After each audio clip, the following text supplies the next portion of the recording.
In this video, I'm going to show you how to solve a solution stoichiometry problem. Here is an example of a solution stoichiometry problem.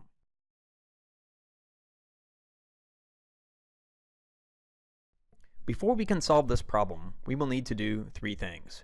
First, we will need to determine what type of problem this is. Second, we will need to determine the relevant knowns and unknowns in the problem. Third, we will need to develop a strategy for solving the problem. Let's determine what type of problem this is.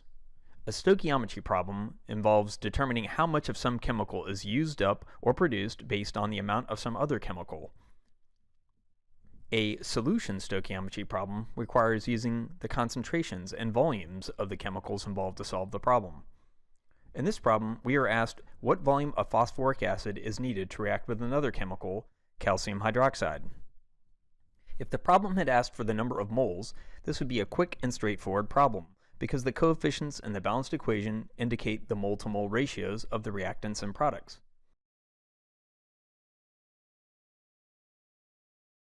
However, this problem does not ask for, or give, the numbers of moles of any substance.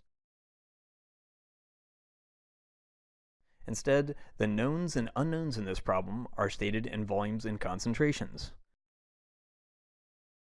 Now that we have determined that this is a solution stoichiometry problem, let's define and organize the knowns and unknowns in this problem.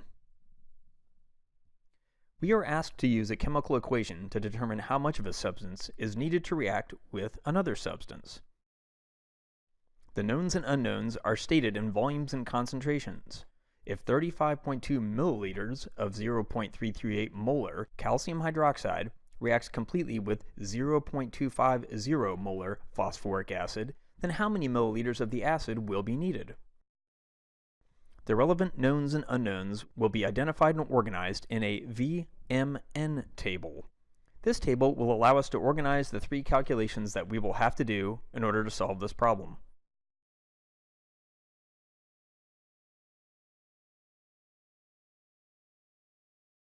Note that we will need to make the stoichiometric calculation in moles. The coefficients in this balanced equation represent the ratio of moles to moles, not milliliters to milliliters, or molarity to molarity. Note also that the dilution formula, M1V1 equals M2V2, cannot be used to solve this problem. This problem is a stoichiometry problem, not a dilution problem. Now, let's make a strategy for solving this problem. First, the equation will need to be balanced. Second, we will need to define and organize our relevant knowns and unknowns in a table. Third, we will need to determine the number of moles of calcium hydroxide. Fourth, we will need to determine the number of moles of phosphoric acid needed to react with that amount of calcium hydroxide.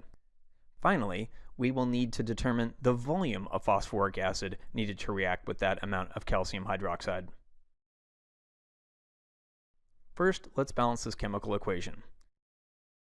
It may be helpful to notice that this equation is a so-called double replacement reaction.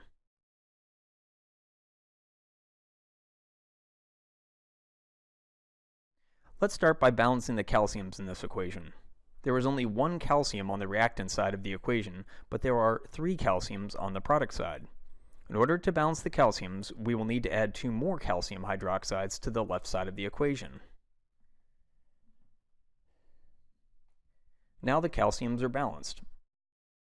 Because there is only one formula unit of calcium phosphate on the right side of the equation, we will keep the coefficient of 1 that is already there. However, because there are now 3 formula units of calcium hydroxide on the left side, we will place a coefficient of 3 in front of this chemical in the equation. Now, let's balance the phosphate groups. Phosphate has a formula of PO4 and a charge of -3. Right now, there is only one group of PO4 on the left, but there are 2 on the right side of the equation. At this point, the phosphates are not balanced. Therefore, to balance the phosphate groups, we need to add another H3PO4 on the left side. Now there are 2 phosphate groups on both sides and the phosphates are balanced. Because there is a total of 2 phosphoric acids on the left, that chemical will get a coefficient of 2.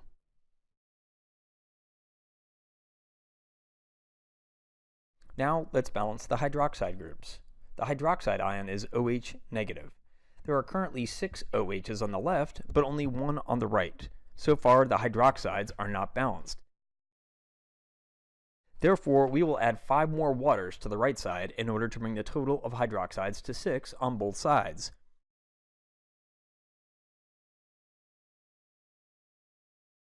Notice that the hydrogens, which are shown in blue on this diagram, are also now balanced. Because there are now 6 H2Os on the right side, we will put a coefficient of 6 in front of the H2O on the right side.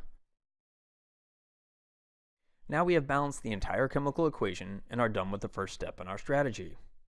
Time for the second step. Now that we have balanced this chemical equation, let's organize our knowns and unknowns into a table.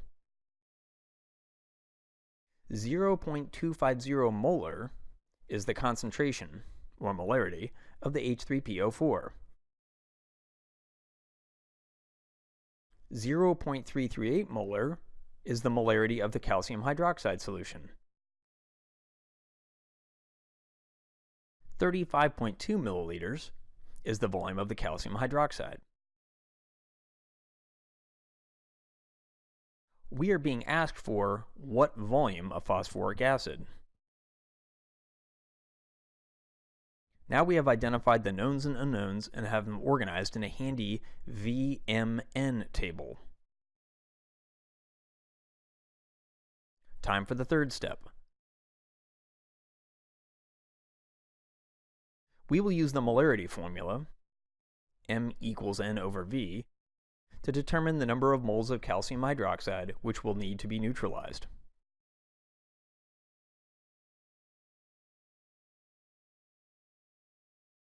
Molarity is a measure of solution concentration.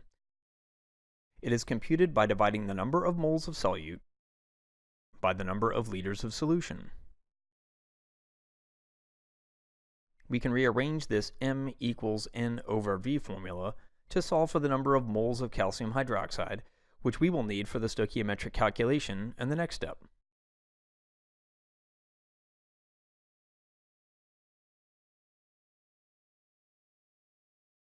Note that the molarity is not measured in moles per milliliter. Therefore, we will need to convert 35.2 milliliters into liters by dividing 35.2 by 1,000. We rearrange the equation to solve for N and then substitute in our values. There are 0.119 moles of calcium hydroxide. We will enter this value in the space for moles of calcium hydroxide in the table. Now that we know how many moles of calcium hydroxide will react, we will move on to step 4.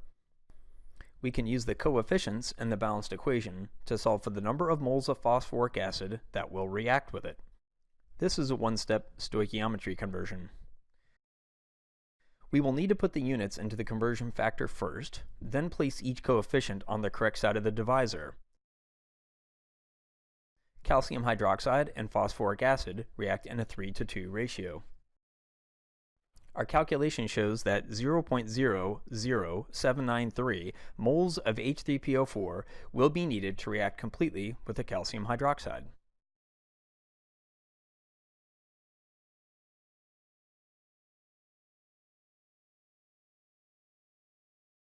Fifth, and finally, we will need to answer the problem by once again solving M equals N over V.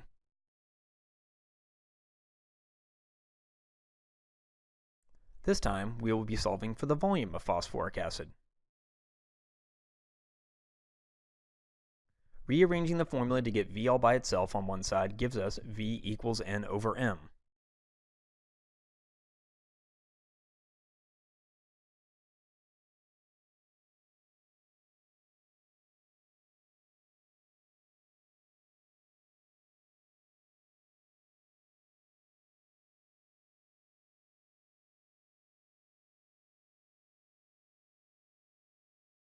Plugging in our values, we arrive at an answer of 0.0317 liters. Because the problem asked us to compute the volume in milliliters, we will now need to multiply that number of liters by 1,000 to convert it to milliliters. Our final answer is 31.7 milliliters.